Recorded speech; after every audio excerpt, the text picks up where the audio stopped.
দেশটা তোমার বাপের নাকি, এটা আমার দৃষ্টিকোণে একটা অসভ্য গান। মানুষ হয় দুই ধরনের, সভ্য আর অসভ্য। দেশের কোনো প্রধানমন্ত্রীকে বা কোনো প্রেসিডেন্টকে গালি দিতে পারবেন না। মানুষ হয় দুই ধরনের, সভ্য আর অসভ্য। যদি অসভ্যতা করে কেউ জয় করে কোনো কিছু, সেটার ইন ফিউচার কখনো ভালো হয় না। তো দেশে আগে প্রথম একটা আইন করা উচিত যে কেউ স্বাধীনতা পরবর্তী এই দেশের কোনো প্রধানমন্ত্রীকে বা কোনো প্রেসিডেন্টকে গালি দিতে পারবেন না। এই গালি দেওয়ার প্রবণতাটা যদি বন্ধ করা যায় সোশ্যাল মিডিয়া সহ সকল জায়গায়, তাহলে এই প্রেক্ষাপটগুলো মানে বের হয়ে একটা সভ্য সমাজ তৈরি হবে। যারা অসভ্যতাটাকে কাজে লাগিয়েছেন, আমি যেরকম আমার কথা একদম ডাইরেক্ট বলবো যে কিছুদিন আগে একটি গান ভাইরাল হয়েছে, আমি নাম নিচ্ছি না কারণ আপনারা গানের কথাটা বললেই বুঝবেন, দেশটা তোমার বাপের নাকি। তো এইটা 5ই আগস্টের আগের গান, এবং সেটাও কিন্তু একটা আমার দৃষ্টিকোণে একটা অসভ্য গান। কারণ একজন প্রধানমন্ত্রীকে গালি দিয়ে কোনো গান হতে পারে না।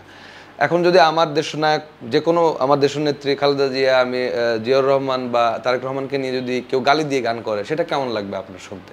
তা আমার এই ট্রেন্ডটাই ভালো লাগে না। যদি কেউ গালি দিয়ে কাউকে কোনো গান লেখেন, এটা এই সমাজের বা এই দেশের জন্য সভ্য গান নয়। সোশ্যাল মিডিয়াটা, সোশ্যাল অর্থটাই তো তাহলে চেঞ্জ হয়ে যায়, যে এখানে যদি কেউ গালি দেয়, কোনো অসভ্য কথাবার্তা বলে, তাহলে তো মানে সেটা সোশ্যালি থাকলো না, সেটা অসভ্য মনে হলো বা খারাপ মনে হলো। তো এইটা তো আমি আসলে কোনো ট্রেন্ডেই ফেলাতে পারি না। আমার কাছে মনে হয় না যে অসভ্যটা অসভ্যর মতোই থাকে।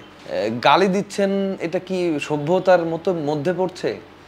আপনি এই দেশটার একটা ভালো একজন মানুষ, একজন সুনাগরিক, আপনি তাকে অন্য পরিভাষায় বলতে পারেন, আর সমালোচনা করতেই পারে। একজনকে নিয়ে সমালোচনা করার দায়িত্ব বা অধিকার এই দেশের নাগরিক হিসেবে সকলের আছে, কিন্তু সমালোচনাটা আসলে তথ্যভিত্তিক, এবং সমালোচনাটা ইন ফিউচারে যেন আমি যে কথাটা বলছি সেটা নিয়ে যেন কেউ সমালোচনা করতে না পারে, বা কোনো ধরনের সাংঘর্ষিক কোনো বিষয় না হয়। দুইজনের দুই মতাদর্শ থাকতে পারে, কিন্তু আমার কাছে মনে হয় যে এইটা, এই গালি যারা দিচ্ছেন তাদের জন্য আমার ছোট্ট অনুরোধ যে আপনারা এই ধরনের গালি থেকে বঞ্চিত করেন।